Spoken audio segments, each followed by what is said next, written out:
You didn't start it before? So, no, I'm going to start by saying, welcome to video number 1 of our marriage conversation posts. We've had marriage situation posts. We're going to try marriage conversation posts.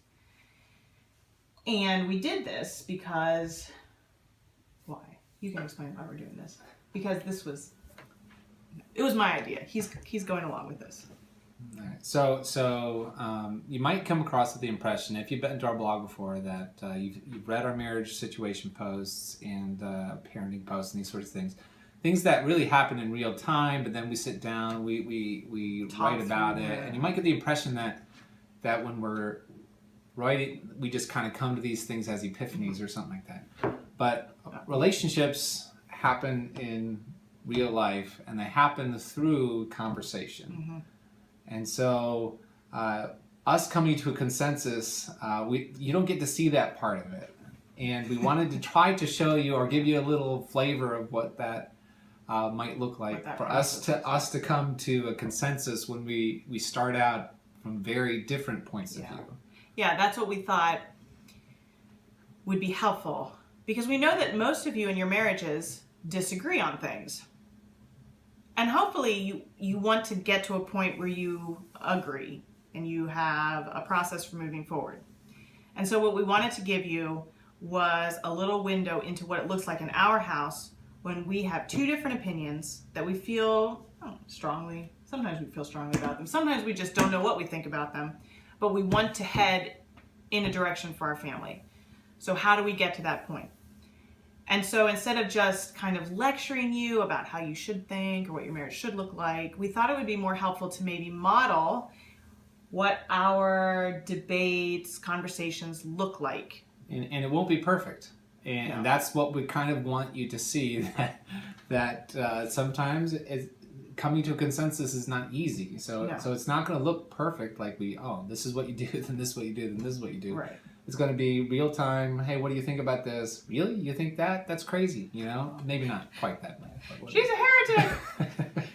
Maybe we'll try to avoid using those sorts of names and that sort of thing. But hopefully what you'll see is that when we're talking with each other, there's a legitimate kindness in the way we talk to each other, and a desire to actually understand what the other person is thinking. Right. So instead of just saying, that's some kind of crazy, we say, she couldn't possibly mean that, so let me ask another question and try to figure out what is going on in her mind about head. any particular kind of thing, and she vice versa. She'll do the same with me.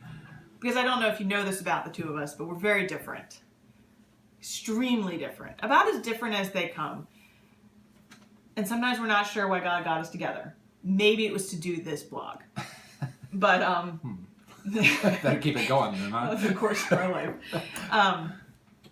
No. So what we want you to walk away from this knowing is that we do struggle with respecting each other even when we disagree. And so hopefully you'll see the difference between angry disagreements where your goal is really to hurt them or to make them feel guilty or to make them feel stupid or to condescend and thus win the argument, versus actually having that goal of understanding each other. And so that's what we want. Because you don't really want to win the argument. No, you don't. No, you think you do. Yeah, and I think I do, and you think you do. But what we really want is for God to be glorified. Yeah. So let's figure out what that looks like, and then instead of saying, I believe this because that's what someone said, and I believe this other thing because of what this other person said, we say, okay, that's what they believe. Let's discuss that, and what do we believe about this particular topic? Yeah. And that's a very powerful thing in a marriage, a very unifying thing to say, hey, do you remember that we believe this? Yeah, it is. Because it's easy to forget sometimes, even after you have a conversation, but to be reminded, we did come to that conclusion, you're right. It also keeps you humble, because if your goal is not to be right, your goal is to come to a unified conclusion, you realize you are setting the foundations for building a marriage set on mutual respect. It's not, I won this conversation and he won that conversation, and so, you're not looking for someone to surrender the battle. Like, I give up, you win. You are, like Paul said, you're trying to chart a path forward in a unified way. So that's what we want to show you, because that's really what we want for all of the people that are watching this who are in relationships. We want you to be unified, to love each other, and to love God, and for your relationships to grow in depth, which also happens through conversations, and in unity, which happens through conversations. So that's our plan. We'll see how it goes. That doesn't mean that the other posts will stop. We're still going to write things, and we're still going to post playlists and those sorts of things. Yeah. But this will be just another tool A trial. that hopefully, sure, we'll call it the video trial number 1. And I don't know. We'll have to come with a name. Anyway, we hope that it's encouraging to you along the way. And if you have any ideas, like, oh, talk about this topic, you could send that one. Yeah. Maybe we will. that would be totally fine. Yeah. All right. Thanks for watching. Okay. We'll see you later.